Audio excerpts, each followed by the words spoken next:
against the hottest team in the NBA right now in the playoffs. That's Anthony Edwards and the Minnesota Timberwolves. Great game tonight, Steven. I know you caught it. Yep.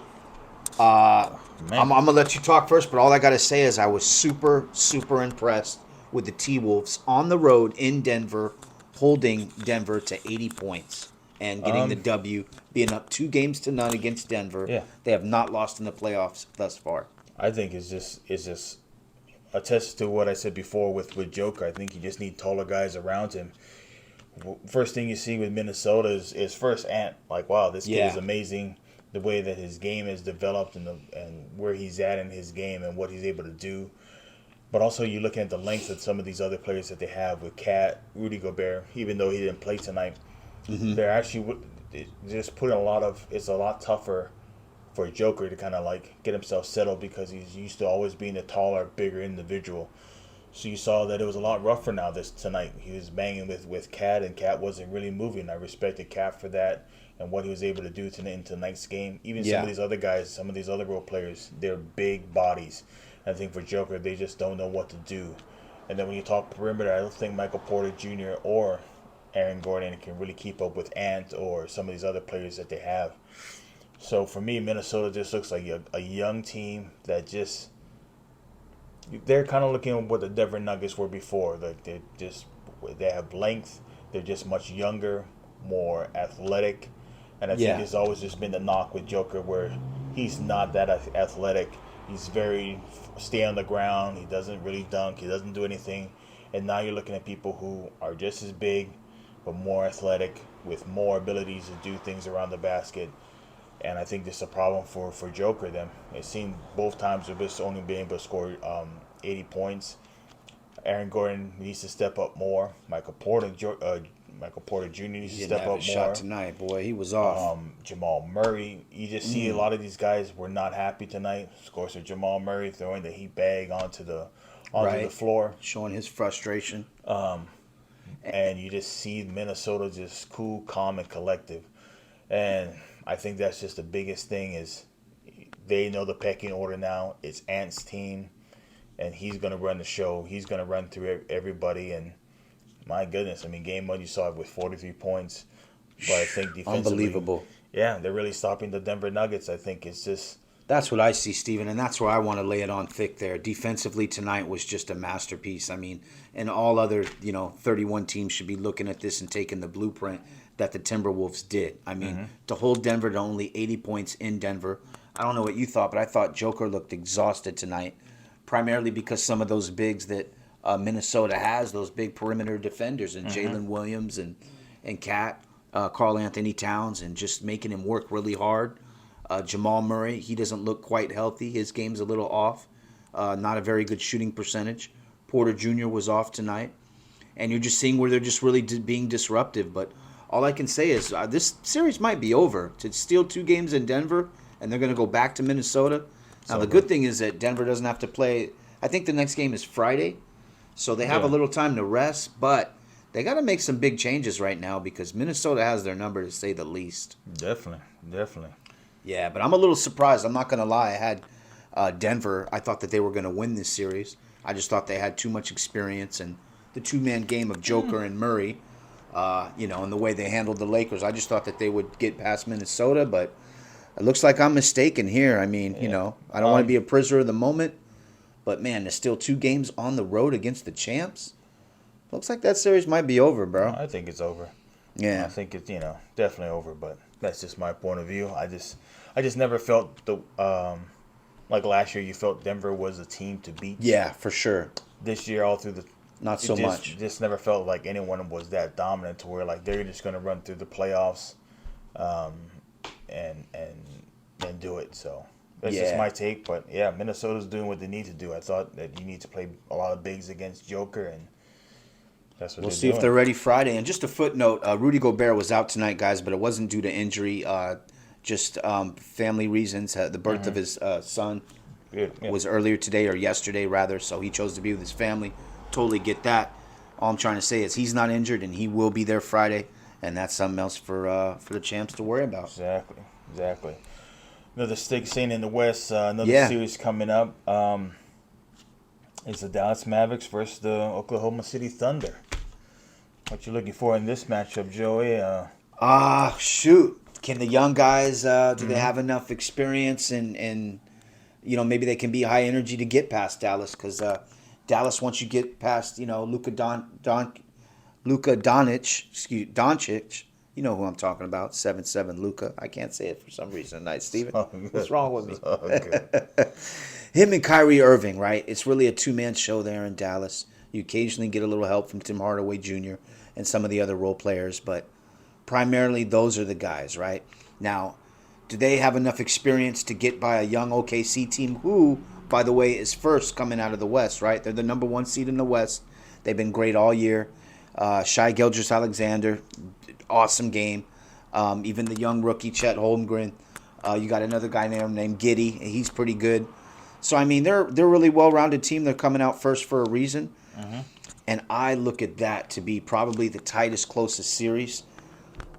I'm going to go with Mavericks on the experience. But, Steven, it's not going to be easy. I'm going to say it's going to take them 7 to get them out of there.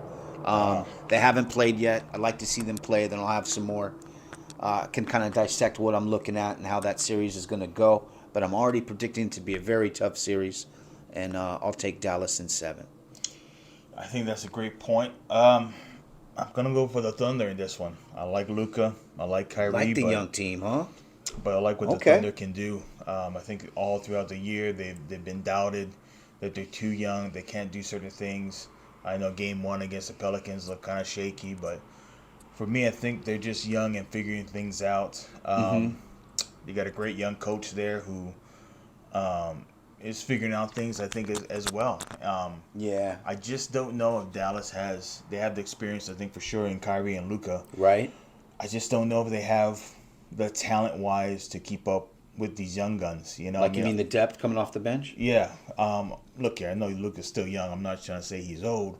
But I'm just saying, you're looking at that starting five for the the Thunder. Right. And I think they have 3 or 4 guys that are under 23.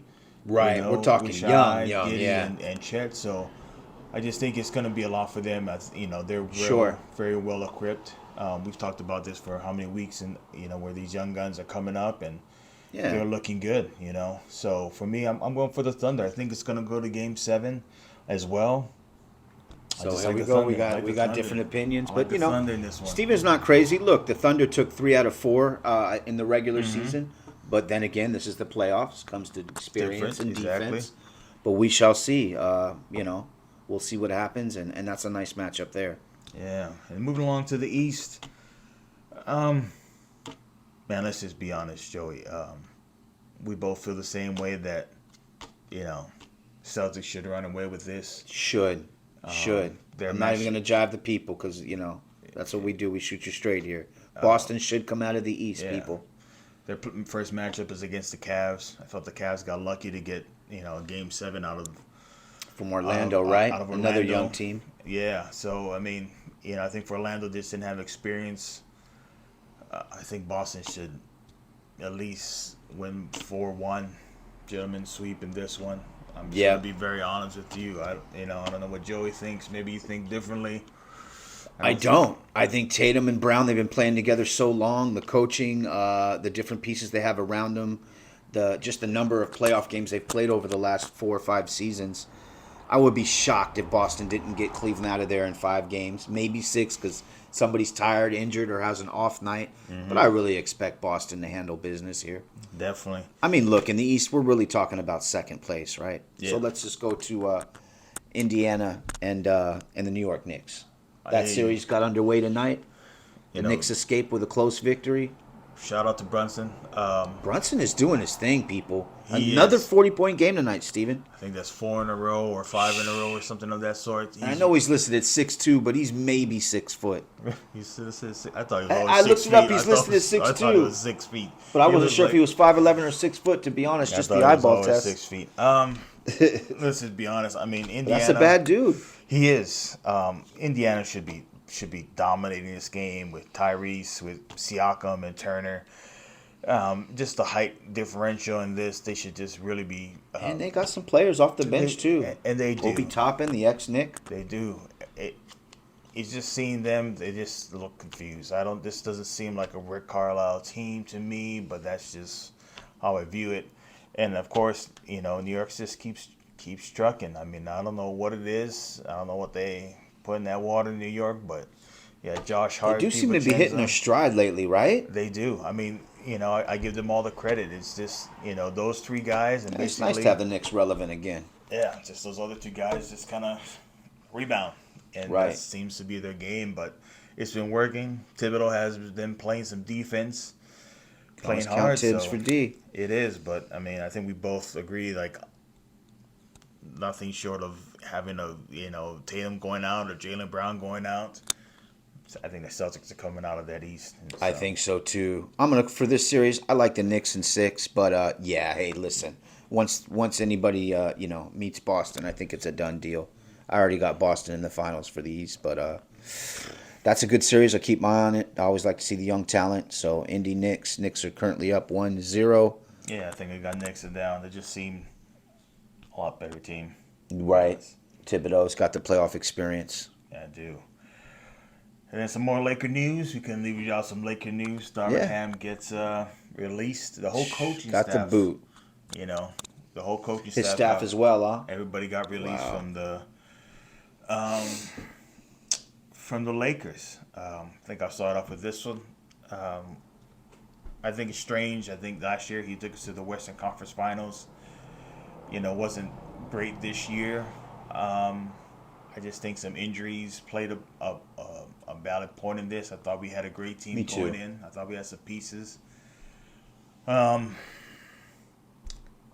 it just goes to my point from the last time. I don't understand why him or a lot of his coaching staff got fired. I think there was reports about whatever else is going on. I think we want to save that for a later time, but I think one more year should have been gone with Darvin Ham. I think it's unfortunate, but I could see the turmoil in this where you had the whole thing with D'Lo, and I don't know if they want to keep D'Lo, and I just think it's a whole cluster of just madness and just I don't know what it's just a lot of trouble.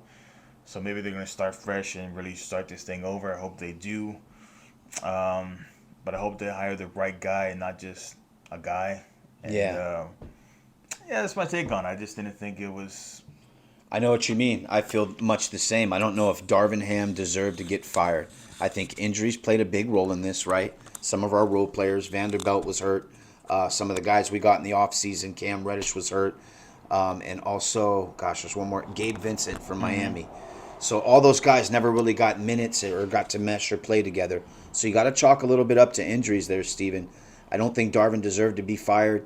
I thought they played pretty good against Denver, but they were really just a play or two or a loose ball or a shot from winning a couple of those games. They led at halftime in every game in the 5 games they played this year in the playoffs. So I just think they wanted to do something, and Darvin and his staff was the easy way, the easy finger to point, And we'll see what happens. I just think we need a better roster. Yep. You're seeing right now the way Minnesota is handling Denver. That's what the Lakers needed, right, Steven? Perimeter defenders, younger players, athletic players.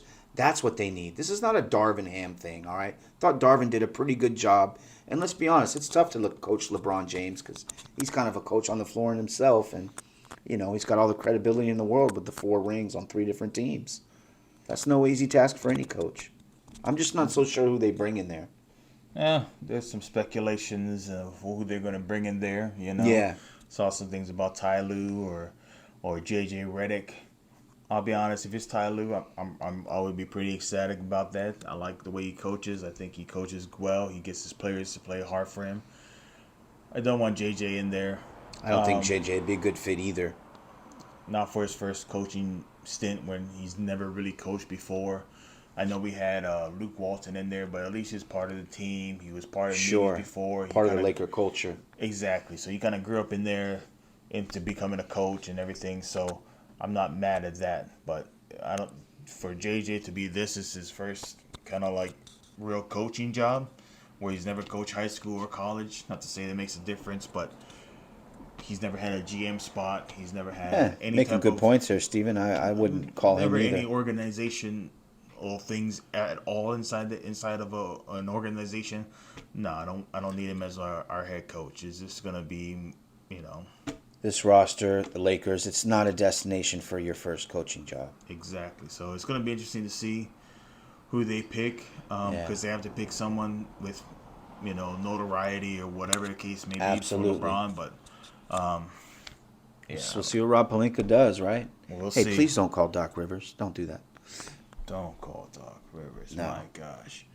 But yeah, that's all we have for this week. Yeah, man. I'll be checking out the games. We're right in the middle here of, round 2 of the NBA playoffs. And we'll be checking it out. Tune in with us next week. We'll be talking about all these games. And as always, please leave us your questions, comments. And if you haven't done so, subscribe to the channel. We appreciate the support. Thank you. Yeah. Till next time. Wow.